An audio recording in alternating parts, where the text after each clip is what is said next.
আসুন আজ আমরা ডুব দিই ভারতীয় গণনা পদ্ধতির এক অবিশ্বাস্য জগতে মহাসংখ্য পর্যন্ত সংখ্যার এক আশ্চর্য গল্প। আচ্ছা, সত্যি বলতে কি, আমরা তো আজকাল ব্যাংকের অ্যাকাউন্টে একটা শূন্য বেশি দেখলেই ঘাবড়ে যাই, তাই না? মানে হাজার আর লাখের হিসেব করতে গিয়েই আমাদের অবস্থা খারাপ হয়ে যায়। মনে হয় ব্যাস এর চেয়ে বড় আর কি হতে পারে। কিন্তু একটু ভেবে দেখুন তো, একটা সময় ছিল যখন পৃথিবীর অন্যান্য সভ্যতাগুলো বড় সংখ্যা নিয়ে হিমশিম খাচ্ছে। ঠিক সেই সময় কিন্তু প্রাচীন ভারতের ঋষিরা এমন সব সংখ্যা তৈরি করে ফেলেছিলেন যা আজকের দিনের সুপার কম্পিউটারকেও রীতিমতো চ্যালেঞ্জ জানাতে পারে। তো চলুন একটু গভীরে যাওয়া যাক, কি এমন রহস্য লুকিয়ে আছে এই বিশাল সংখ্যা পদ্ধতির পেছনে। বিশ্বাস করুন, এর মূল ভিত্তিটা কিন্তু একদম সহজ একটা খেলা, 10 গুণের খেলা। নিয়মটা কি? একদম সোজা। কোটি থেকে শুরু করে প্রত্যেকটা নতুন সংখ্যার মান হবে ঠিক তার আগেরটার 10 গুণ। হ্যাঁ, ঠিক শুনেছেন, একদম 10 গুণ। ওই যে একক, দশক, শতক, ওগুলো তো স্কুলের অঙ্ক। আসল খেলাটা তো শুরু হয় কোটির পর থেকে। তাহলে আর দেরি কেন? চলুন এই সংখ্যার সিঁড়ি বেয়ে তরতর করে ওপরে ওঠা যাক। দেখবেন চোখের পলকে আমরা কল্পনার সীমা ছাড়িয়ে যাব। এই দেখুন আমাদের যাত্রাপথটা। কোটি থেকে শুরু, তারপর অর্বুদ, খর্ব, নিকর্ব, এগোতে থাকব আমরা শঙ্খ পর্যন্ত। আর তারপর তো আরও অনেক দূর। প্রথমেই কোটি। কোটির 10 গুণ অর্বুদ, মানে একের পিঠে 8টা শূন্য। এরপর অর্বুদের 10 গুণ হল খর্ব। ব্যাস, শূন্যের সংখ্যা বেড়ে হয়ে গেল 9টা। এখানে থামলে তো চলবে না।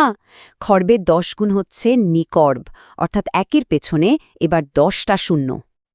আর নিকর্বের 10 গুণ মহাপদ্ম। সত্যি বলতে এই সংখ্যাটা দেখেই কিন্তু আমাদের অনেকের মাথা ঘুরে যাওয়ার জোগাড়। কিন্তু মজার ব্যাপার হলো, আমাদের প্রাচীন ঋষিরা কিন্তু এখানেই থেমে যাননি। এবার আমরা এগোচ্ছি একেবারে চূড়ার দিকে, এমন এক সংখ্যার সন্ধানে যা আমাদের সাধারণ কল্পনারও অনেক উঁচুতে। তো মহাপদ্মের 10 গুণ হল শঙ্খ। আমরা কিন্তু প্রায় পৌঁছে গেছি সেই চূড়ান্ত লক্ষ্যে। কিন্তু আসল প্রশ্নটা হল, শেষ ধাপটা কি? কি এই মহাশঙ্খ? এই হল সেই মহাশঙ্খ। একের পিঠে গুণে দেখুন 19টা শূন্য। হ্যাঁ, 19টা। ভাবা যায়? প্রতিটা ধাপে 10 গুণ করে বাড়তে বাড়তে সংখ্যাটা এমন এক জায়গায় গিয়ে দাঁড়িয়েছে যেখানে আজকের দিনের ক্যালকুলেটরও বোধহয় একটু থমকে যাবে। এখন একটা প্রশ্ন তো আসতেই পারে, তাই না? যে আচ্ছা, ঋষিদের হাতে কি এতই সময় ছিল যে তারা বসে বসে এত বড় বড় সংখ্যা বানাবেন? নিশ্চয়ই এর পেছনে কোনো বড় কারণ ছিল। কি সে কারণ? এর একটা দারুণ উদাহরণ কিন্তু রয়েছে রামায়ণে। যখন সুগ্রীবের বিশাল বানর সেনার সংখ্যা গোনা হচ্ছিল, তখন এই শঙ্খ, মহাপদ্মের মতো সংখ্যাগুলোই ব্যবহার করা হয়েছিল। একবার শুধু কল্পনা করুন তো দৃশ্যটা।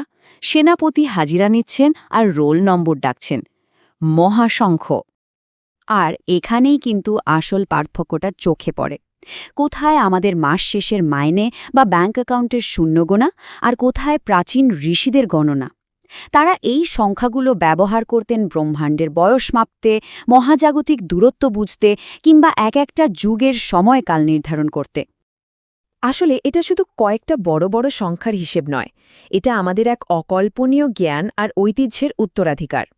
কাজেই পরের বার যখন কয়েক কোটি টাকা বা সংখ্যাকে অনেক বড় বলে মনে হবে, একবার শুধু মহাসংখ্যের কথা মনে করবেন। কারণ সত্যিটা হলো, প্রাচীন ভারতীয় গণিতের এই বিশালতার সামনে আমরা সবাই যেন সবেমাত্র অ, আ, ক, খ শিখতে বসা এক একটা শিশু। এই অকল্পনীয় উত্তরাধিকার নিয়ে কিন্তু ভাবনার অনেক অবকাশ রয়ে গেল, তাই না?